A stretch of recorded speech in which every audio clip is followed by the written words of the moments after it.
Lyra had always been different from the other elves who lived in the great cities of the kingdom far away. While they spent their time in grand halls made of crystal and stone, following rules that had been set down thousands of years before, Lyra chose to live alone in the borderlands of Ethermoor, where the forest grew wild and free. She lived in a home she had built herself, a structure made from living crystal that grew from the earth like a flower blooming in spring. The walls of her home were transparent in some places and solid in others, shifting with her moods and needs. Inside, everything was warm and welcoming, filled with books and objects of power that she had collected over many years. She had 2 dragons who were her constant companions and her best friends. Ember was the larger of the 2, with scales as red as the deepest fire, and his eyes glowed like molten gold. He was strong and brave and had been with Lyra since she was a young girl, given to her as a gift on her 15th birthday by the dragon elders themselves. Frost was smaller and more delicate, with scales that shimmered like moonlight on fresh snow. He was quick and clever, and had arrived at Lyra's home only 5 years ago, drawn by magic and kindness. The 2 dragons were bonded to Lyra through ties that ran deeper than blood or friendship. They were connected to her heart and she to theirs. When one of them felt pain, Lyra felt it too. When one of them was happy, that happiness sang through all 3 of them like music. This was the ancient covenant between elves and dragons, a bond that had existed since the beginning of time. Lyra spent her days studying the old magic that flowed through Ethermoor like rivers running through the land. She studied the languages of the trees and learned to hear the songs of the wind. She practiced spells that had been forgotten by most elves and explored the deep connection between magic and the living world. She also studied technology, which was strange for someone of her kind. The other elves thought it was foolish to waste time learning about machines and electronics when the old magic was so much more beautiful and pure. But Lyra believed that everything had its place and that understanding how different things worked was important. Sometimes she would find pieces of technology that had fallen to Ethermoor from space, and she would study them, trying to understand their purpose and their function. She believed that one day, the old and new worlds would need to come together, and when that day came, someone would need to understand both. On the evening when everything changed, Lyra was walking through the forest with her dragons, enjoying the cool air and the way the light was beginning to fade from the sky. The 3 moons of Ethermoor were just beginning to rise above the treetops, painting the clouds in shades of blue and purple. Lyra was at peace, her mind quiet, her heart full of the love she felt for this place and for the creatures at her side. Then she heard it, a sound like thunder but wrong somehow, as if the sky itself was being ripped apart. It was a sound that did not belong to Ethermoor, a sound of violence and pain and the breaking of things. Ember stopped walking and lifted his massive head, his flame-like eyes scanning the sky above the forest. Frost coiled tighter around Lyra's shoulders, his small claws digging gently into her skin. Both dragons were afraid, and their fear passed through their bonds to Lyra, making her heart race in her chest. She could feel something disturbing the magical currents that flowed through Ethermoor like veins carrying blood through a living body. Something was wrong. Without speaking to her dragons, because they were so connected that speaking was often not necessary, Lyra began to run toward the edge of the forest where the land dropped away to show the great cliff of crystal that overlooked the plains beyond.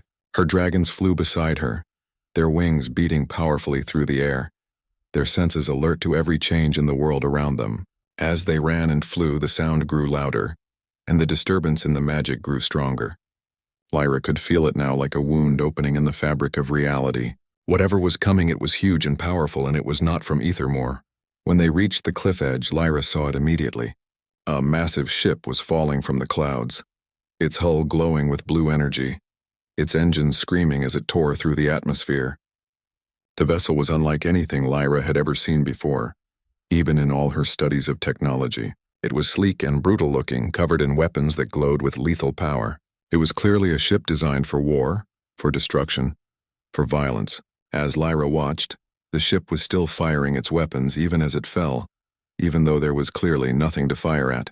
It was a death cry, she thought, the final scream of something that had been mortally wounded.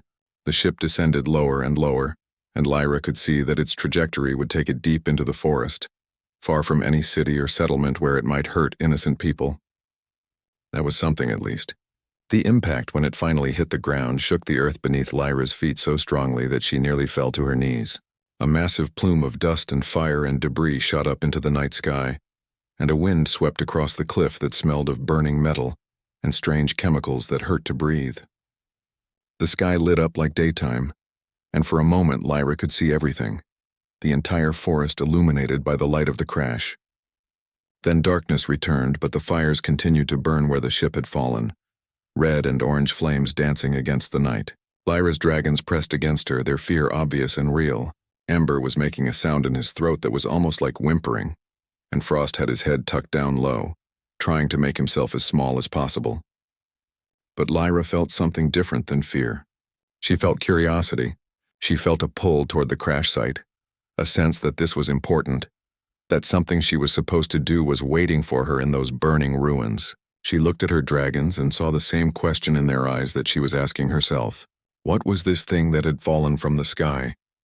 Was it dangerous? Should they go toward it or away from it?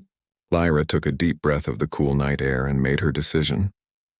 She climbed onto Ember's back, feeling the familiar warmth and strength of the dragon beneath her.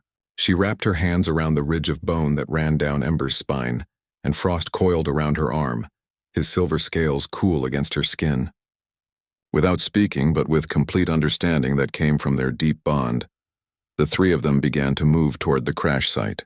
Ember spread his massive wings and lifted off from the ground, and Frost rose with them, his smaller frame moving through the air like water flowing downhill. They flew through the night sky, moving above the forest, following the direction where the ship had fallen. As they flew, Lyra could feel more disturbances in the magic around her. Whatever had crashed was not dead yet. There was still power flowing through it, still energy moving in its systems. It was still active, still dangerous, possibly still unknown. But Lyra did not turn back. She had spent her whole life preparing for moments like this, waiting for the day when her knowledge of both the old magic and new technology would matter. She did not know it yet, but she was about to meet someone who would change her life forever. The wreckage of the ship was even more impressive up close than it had appeared from the distance of the cliff. The vessel was massive, easily as long as one of the great trees of the forest, and covered in strange markings and patterns that glowed with a soft blue light. Parts of the hull had torn away during the crash, revealing the complex machinery and circuitry hidden inside. Fires burned in several places, and liquids of various colors leaked from broken pipes and damaged systems. Sparks flew through the air like angry insects, and the air around the crash site was hot and filled with smoke that made it hard to breathe. Ember landed carefully on a flat piece of ground near the wreckage, his claws gripping the earth, his wings folded tight against his body. Lyra dismounted slowly, her hand trailing along Ember's warm neck, feeling the anxiety that flowed through him. She could sense his worry through their bond, his concern that this might be dangerous, that they should not be here. But she could also feel his willingness to trust her, his understanding that she had reasons for what she was doing, even if she could not explain them clearly.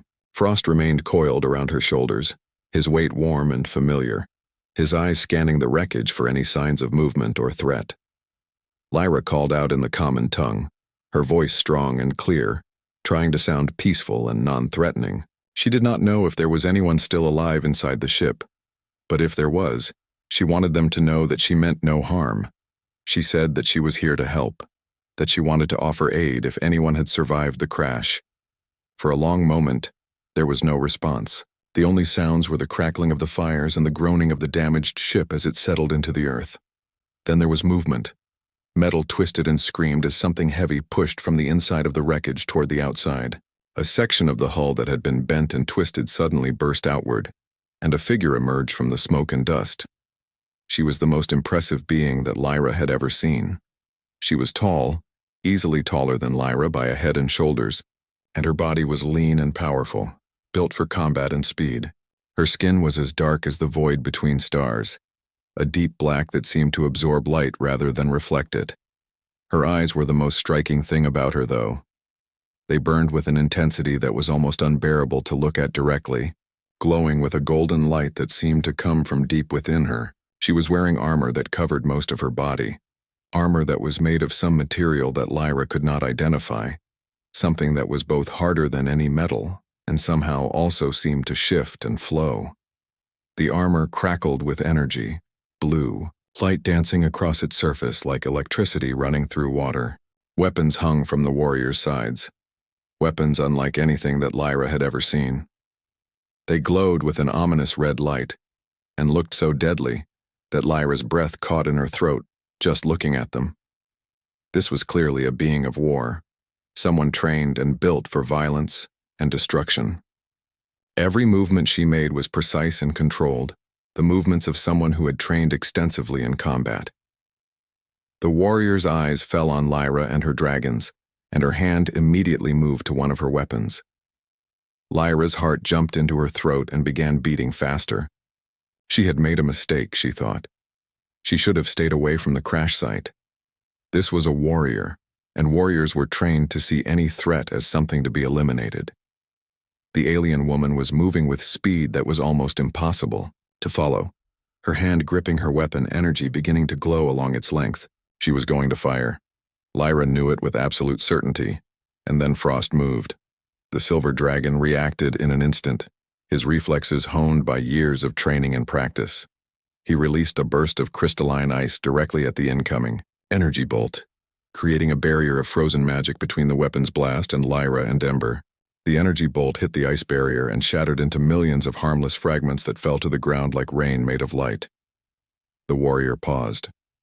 Her hand remained on her weapon, her eyes still glowing with intensity, but she stopped moving forward. There was something in her expression that changed, just for a moment, something that looked almost like respect. She had fired with lethal intent, and her target had not only survived, but had countered the attack with something the warrior clearly did not understand. The warrior's eyes moved from Lyra to the dragons and back to Lyra again, studying them with intense interest. Lyra did not move. She kept her hands raised in the gesture of peace that she had made when the warrior first emerged from the wreckage. She did not want to provoke this being, did not want to give her any reason to try attacking again.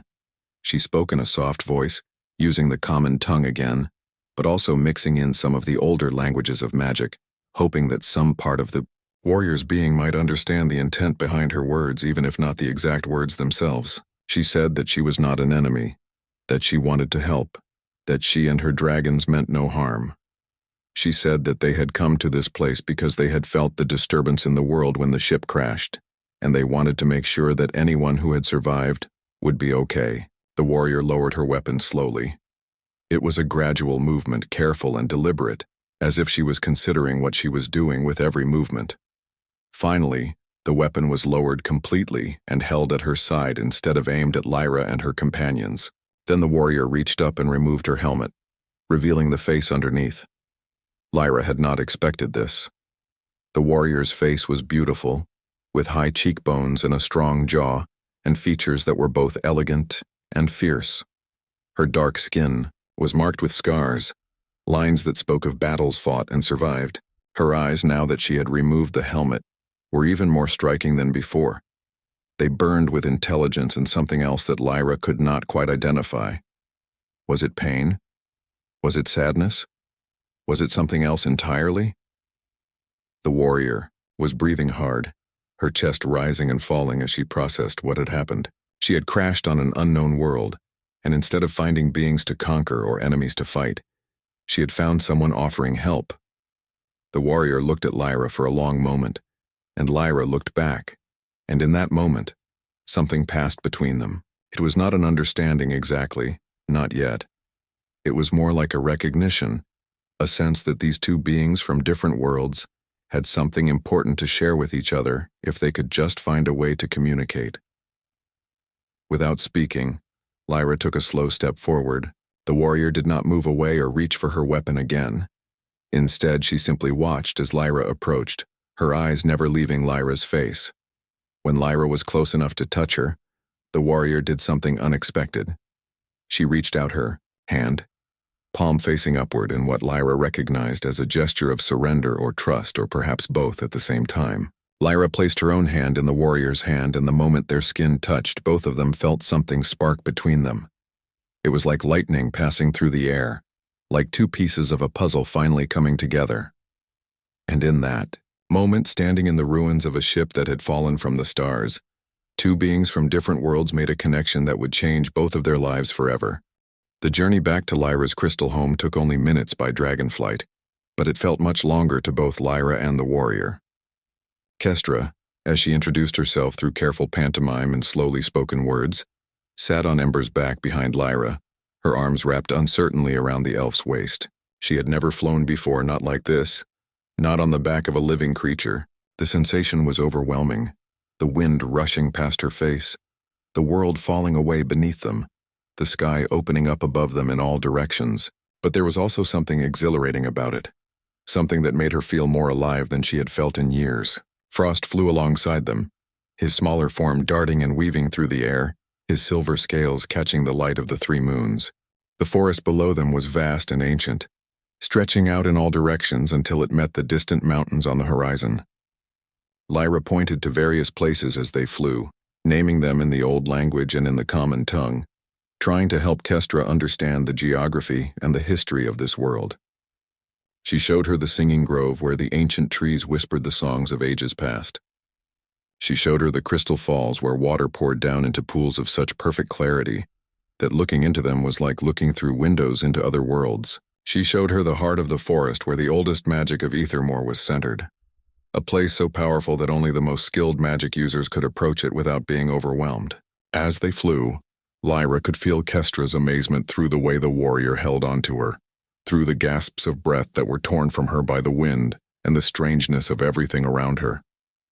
This was a being who had known only metal and machinery, only the sterile environments of spacecraft and military bases. The beauty of this natural world, the wildness and freedom of it, was almost too much for her to process. Finally, they landed in the clearing where Lyra's crystal home stood. The structure rose from the ground like a flower that had been carved from moonlight and frozen into place. It glowed softly in the darkness, and as Kestra looked at it, she could feel the power flowing through it, the magic that had been woven into every surface and structure. Lyra helped Kestra dismount from Ember's back, guiding her down carefully, making sure her legs were steady beneath her. The warrior's muscles were shaking. Whether from fear or excitement or the newness of this experience, Lyra could not tell. She led Kestra inside the crystal home, showing her the corridors and rooms, explaining through gestures and simple words what each space was used for. There was a library where books and magical artifacts were stored on shelves that seemed to exist in more dimensions than just 3. There was a room where Lyra studied and practiced her magic, a space where the walls themselves seemed to shift and change. There was a chamber where the dragons slept, a huge open space with a floor of soft sand and stone. And there was a healing chamber, a room where the walls glowed with a gentle blue light and where there was a pool of clear water that seemed to contain something more than just water. Lyra brought Kestra to this healing chamber and gestured for her to sit. The warrior complied, and Lyra began to work, examining the wounds that covered Kestra's body. Some were old scars from previous battles, and some were fresh injuries from the crash. Using her hands and her magic, Lyra began to heal them. She touched the warrior's skin and whispered words in the language of magic, and wherever her hands moved, the wounds began to close. The pain that had been burning through Kestra's body started to fade, replaced by a sensation of warmth and comfort. It was unlike anything that Kestra had ever experienced. In the Empire, injuries were either left to heal on their own, or they were treated with cold clinical efficiency by medical machines that viewed the body as just another piece of machinery to be fixed. This was different. This was personal and warm and filled with intent and care. This was healing as an act of love rather than an act of function. As Lyra worked, she spoke to Kestra about her world. She used simple words and repeated them often, trying to make sure the warrior understood. She told Kestra about Ethermore and how it was a world that existed partially in the realm of magic and partially in the realm of nature. She explained that most beings from the wider galaxy never even knew that Ethermore existed because it was protected by barriers of ancient magic that kept the outside world away. She told Kestra about the covenant between elves and dragons, and how that bond was the foundation of everything that made Ethermore special. She explained that the people who lived here had chosen long ago to live in harmony with nature, rather than trying to dominate it. They took only what they needed and gave back to the world in equal measure. They did not make war on each other or try to conquer their neighbors. They had learned that peace and cooperation led to happiness in ways that power and domination never could.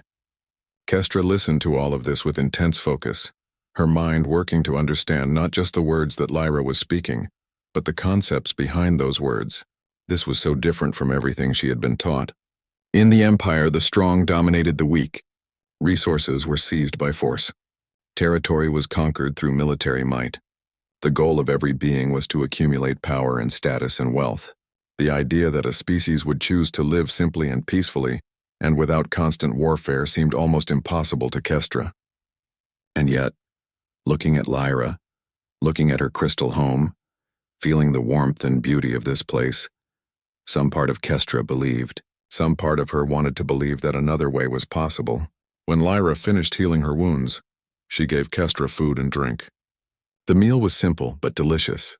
Fruits and bread and water that seemed to taste more pure and clean than anything Kestra had ever eaten before. She realized that she was hungry, not just for food but for connection, for peace, for a reason to keep living beyond the next mission or the next battle. She ate slowly, savoring each bite, and with every bite she took she felt stronger. Not physically stronger, though that too, but emotionally stronger. She felt some of the weight that had been pressing down on her chest beginning to lift. Ember came to sit near where Kestra was eating, the huge red dragon lowering his massive head until it rested on the ground near her. Kestra reached out slowly and touched the dragon's scales, half expecting him to pull away or snap at her. Instead, Ember made a sound that was like purring, deep and resonant, vibrating through his entire body. The touch of his scales was warm and smooth, and Kestra felt tears beginning to form in her eyes. She had not cried in years, not since she was a young child, and now she could not stop the tears from coming. Lyra moved to sit beside her, close but not touching, just being present. And Kestra felt something inside her chest break open. For the first time since she had made the choice to sabotage her own ship and escape the Empire, she began to truly believe that everything might be okay, that she might be able to leave her old life behind, that she might actually have a future that was different from anything she had ever imagined. Weeks passed, and Kestra began to understand what it meant to live in a place like Ethermore. Every day brought new discoveries and new experiences that challenged everything she had believed about the world. The forest was alive in ways that Kestra had never imagined possible. In the Empire, nature was something to be controlled and used. Trees were cut down for materials. Animals were hunted for food or eliminated if they stood in the way of expansion. Water was diverted from its natural course to serve the needs of cities and machines. But here in Ethermore, the relationship with nature was completely different. Everything was connected, and every part of that connection was important and necessary. The trees did not just provide shelter and food, they also produced oxygen and medicine and hundreds of other things that were essential to life. The animals did not just exist to be hunted, they played crucial roles in maintaining the balance of the ecosystem. The water ran clean and pure because it was respected and protected rather than polluted and damaged. There seemed to be more than enough of everything for everyone. There was no competition, no fighting over resources, no sense that other beings were threats to be eliminated. It was a radical concept for someone who had grown up in the hierarchical, aggressive culture of the Voidstrider Empire. Lyra became Kestra's teacher, spending hours each day showing her the wonders of Ethermore. They walked through groves of ancient trees that had been alive for thousands of years, and Lyra explained how these trees were the keepers of history. If you listened carefully, she said, you could hear their stories in the whisper of their leaves and the groaning of their wood. Kestra found this hard to believe at first, but as she spent more time in the forest, she began to develop a sensitivity to the subtle signals coming from the living world around her. She started to hear the songs that Lyra spoke of, not with her ears exactly, but with some other sense that she did not have a name for. It was like hearing with her heart or her mind or some part of herself that she had never developed before. One afternoon, as they sat beneath a particularly ancient tree, Lyra asked Kestra to close her eyes and reach out with her mind to touch the consciousness of the tree. Kestra tried, feeling foolish and skeptical, but she was willing to try anything that might help her understand this world better. At first there was nothing, just darkness and the sensation of her own breath moving in and out of her lungs. But gradually, very gradually, she felt something else. It was a vast presence, slow and deep and ancient, like a voice that had been speaking for so long that it had worn grooves into the very earth. And as Kestra opened herself to this presence, she began to feel what the tree was feeling. She felt the sun's warmth on its leaves, the rain flowing down its trunk and roots, the small creatures living in its bark. She felt the passage of seasons and the slow march of centuries. She felt the pain of the forest fires that had ravaged this place ages ago, and the joy of new growth returning. When she finally opened her eyes again, there were tears streaming down her face, and Lyra was smiling at her with an expression of such profound kindness that Kestra's heart ached. Lyra said that Kestra had talent for this, natural ability that suggested she had a deep connection to magic that they had not known existed inside her. Perhaps, Lyra suggested, being from a different world made Kestra able to see and feel things in ways that native-born beings could not. Perhaps her outsider's perspective was actually a gift. Frost spent more time with Kestra as the weeks passed and their connection grew stronger. At first, the silver dragon had been cautious around the warrior, wary of her strange appearance and her previous association with violence. But as he saw how Kestra was changing, how she was learning to be gentle and kind and peaceful, he began to trust her. He would land on her shoulders during their walks, his tail wrapped around her neck, his weight both comforting and grounding. When Kestra was struggling to understand something about the magic of Ethermore, Frost would nudge her with his snout or breathe gently against her face as if to say, "Try again, you can do this." Ember, the larger red dragon, had bonded with Kestra almost immediately after they met, and their connection only grew stronger as the weeks progressed. The dragon seemed to understand on some level that Kestra had been lonely for a very long time, that she had been without love or real connection for most of her life. He gave her both freely, asking nothing in return. He would rest his massive head on her lap as she sat reading in Lyra's library, studying the ancient texts and trying to understand the history of Ethermore. He would fly with her on her shoulders as she explored the forest, showing her secret groves and hidden waterfalls that few beings were allowed to see. He would lie beside her at night when she slept, his warmth keeping her safe from the darkness and any nightmares that might come. One evening, Lyra took Kestra to a place she had never been before. It was a pool of water that glowed with an inner light that seemed to come from somewhere deep beneath the surface. The water was perfectly still, and when Kestra looked into it, she could see her own reflection with perfect clarity for the first time since she had arrived in Ethermore. She barely recognized the face looking back at her. The hardness that had defined her features for so long had begun to soften. The pain that had haunted her eyes was fading. The tension that had always held her jaw tight and her shoulders high had eased. She looked like a different person, someone who had been given a second chance at life and was actually beginning to believe that she deserved it. Lyra stood beside her and placed a hand on her shoulder. She asked Kestra a simple question that changed everything. She asked if Kestra wanted to stay, if she wanted to leave her old life behind completely and commit herself to beginning anew in Ethermore. The question hung in the air between them like music that was almost too beautiful to bear. Kestra thought about the years she had spent in the Empire. She thought about the endless cycles of training and fighting and moving from battle to battle without any real sense of purpose or meaning. She thought about how empty she had felt despite all the power and status and recognition that she had achieved. She thought about the people she had hurt and the civilizations she had been part of destroying. She thought about all of that, and then she looked at Lyra, really looked at her, seeing the hope and love and acceptance in the elf's eyes. She looked at Ember and Frost, who had become more real to her than any relationships she had ever had in the Empire. She looked at the glowing pool and the ancient forest and the 3 moons rising in the sky above them. She looked at all of it and she knew what her answer was. Without hesitation or doubt, she said yes. She said that she wanted to stay. She said that she wanted to leave her old life behind and become something new. She said that for the first time in her life, she was exactly where she was supposed to be. And in that moment, something fundamental shifted inside Kestra. The warrior began to fade away and something new began to take its place. Something that still carried strength and courage and all the skills she had developed over years of training, but something that also carried gentleness and compassion and the capacity for love. Something that was not defined by violence or conquest, but by connection and growth and the choice to be better than she had been before. Kestra had been living in Ethermore for 4 months when she first felt the presence at the edge of her mind. It was a sensation like being watched from very far away, a feeling of attention focused on her from across the vast distances of space. She tried to ignore it at first, tried to convince herself that it was nothing more than her imagination, a phantom sensation born from memories of her past in the Empire. But she knew better. She knew what this feeling meant, and her heart began to race with a mixture of fear and dread. She was meditating in one of her favorite places, a clearing deep in the forest where the ancient trees grew so tall that their tops disappeared into the clouds. Frost was curled up beside her, and Ember was hunting in a nearby grove. The moment Kestra felt the presence, she opened her eyes and reached out through her bond with Frost, alerting the dragon to danger. Frost's eyes snapped open, and he immediately flew toward the clearing where Ember was hunting, summoning the larger dragon back. Within minutes, both dragons had returned to Kestra's side. She explained to them what she had felt, and both dragons confirmed it. The magic currents of Ethermore were being disturbed. Something was approaching, something large and powerful and laden with hostile intent. Without wasting any time, they rushed back to Lyra's crystal home.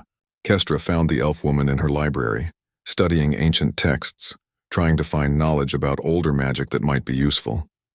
Kestra told her everything she had sensed, and Lyra's beautiful face grew serious and worried.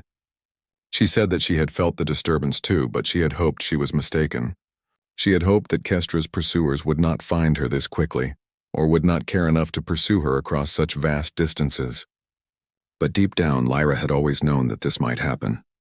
The elf woman gathered the council of elves who lived in the forest, ancient beings who had walked the earth for hundreds of years and possessed wisdom beyond measure. They met in a great hall carved into the heart of the oldest tree in all of Ethermore, a place where the most powerful magic in the realm was concentrated. Kestra stood before them and told them everything about her past, about the Void Strider Empire and what it was and what it wanted. She described the technology they used and their tactics in battle. She explained that she was probably not the first of her people to crash on Ethermore, and that if the Empire had found her location, there was a chance they might send a large force to either capture her or destroy her. She said that she was willing to leave Ethermore if that was what it would take, to keep the world safe from the Empire's violence. But she also told them that the Empire would not stop with just trying to capture one fugitive warrior. If they came to Ethermore, if they discovered that the world existed and that it was filled with valuable resources and magic, they would want to take it for themselves. They would want to conquer it and plunder it and exploit it for all the wealth they could extract. The oldest of the elves, a being named Theron, whose silver hair reached to the ground and whose eyes held the knowledge of 500 years, listened carefully to everything Kestra said. When she finished, he was silent for a very long time, considering her words carefully. Then he spoke, his voice deep and slow like the voice of the earth itself speaking. He said that the choice of what to do was ultimately Kestra's to make. If she wanted to leave Ethermore and face the Empire on her own, the Council would help her escape safely. They would hide her trail and give her resources for the journey. But if she wanted to stay and defend Ethermore, if she wanted to fight against the Empire and protect the world that had saved her, they would help her prepare for that battle as well. It would not be easy, he warned. The Empire was powerful and ruthless and willing to use any means necessary to achieve their goals. But it was also possible that they could be defeated, especially here on Ethermore where the old magic was strong, and the elves and dragons had lived in peace and harmony for ages. The outcome would depend not on technology or brute force, but on courage and unity, and the willingness to stand together against a common threat. Kestra looked at Lyra, and in the elf woman's eyes she saw absolute faith. Lyra believed that Kestra could make this choice and live with the consequences. She was not telling Kestra what to do or trying to influence her decision. She was simply trusting her to do what was right. Lyra had shown Kestra nothing but kindness and compassion since the moment they met. She had healed her wounds and taught her about a better way to live. She had accepted her completely, scars and trauma and all. She had given Kestra something she had never had before, which was love. And now, in this moment of decision, Lyra was trusting her to choose not just for herself but for all of Ethermore. In that moment, Kestra knew what she had to do. She had spent her entire life running from things or fighting them at the Empire's command, but she had never chosen her own path. She had never stood up for something she truly believed in. Now she was going to do that. She would stay and defend this world. She would fight against the Empire she had once served, not because she was ordered to or because she wanted power and glory, but because it was the right thing to do. She would fight for the right to choose peace. The weeks that followed were intense and demanding. Kestra worked with the elves and the dragons to create defenses that combined ancient magic with the technological knowledge she possessed. She taught them about imperial tactics and weapon systems. She helped them understand how to disrupt technology with bursts of magical energy. Together, they developed strategies and preparations that the Empire would not expect. They created barriers and shields and weapons that were born from the fusion of two worlds. Ember and Frost became warriors alongside Kestra, learning how to coordinate their attacks with military precision. Lyra proved to be a formidable ally, her magical power far greater than Kestra had initially realized. The elf woman could call down lightning from the sky and make the earth itself shake. She could shield entire sections of the forest from attack and amplify the power of other magic users. As the time of battle approached, Kestra trained and prepared alongside everyone else. But she also spent time simply being with Lyra and the dragons. They would sit together beneath the ancient trees, watching the 3 moons rise in the sky. They would walk through the forest and listen to the songs of the old magic. They would fly through the air on the dragons' backs and feel the wind rushing past them. They would sit in silence, just being together, needing no words because their connection was so deep that they could feel each other's thoughts and emotions. When the Empire's ships finally broke through the magical barriers that protected Ethermore, Kestra was ready. The vessels appeared in the sky like harbingers of doom, and the Empire's voice came through every communication channel, demanding that Kestra surrender herself, or else the planet would be destroyed. Kestra stood at the edge of the crystal cliff where she and Lyra had first met, looking up at the ships that had once represented everything to her. Then she turned to face the beings who had stood by her side these past months. Lyra was beside her, her hand holding Kestra's hand. Ember and Frost stood ready, their bodies crackling with magical energy, their eyes burning with the light of battle. Kestra did not respond to the Empire's demand. Instead, she took a deep breath and focused her mind. She reached out through her connection to Lyra and the dragons, and together they began to move, not as separate beings, but as one unified force. The battle that followed would be spoken of in legend for generations to come. It would be the day when an alien warrior stood with elves and dragons against the might of an empire and won. It would be remembered as the day when someone chose to become something greater than what they had been born to be, and when the last of the Empire's ships retreated back into the depths of space, Kestra stood victorious, not because she had destroyed her enemies, but because she had proven that another way was possible. She had proven that peace could be stronger than war, that connection could be more powerful than conquest, that love could triumph over violence. As the dust settled and silence returned to Ethermore, Kestra looked at Lyra and smiled. The warrior who had come from the stars to bring death had instead found life. She had found love and peace and a home among the elves and dragons of a magical world. And that was a gift worth infinitely more than all the power in the galaxy.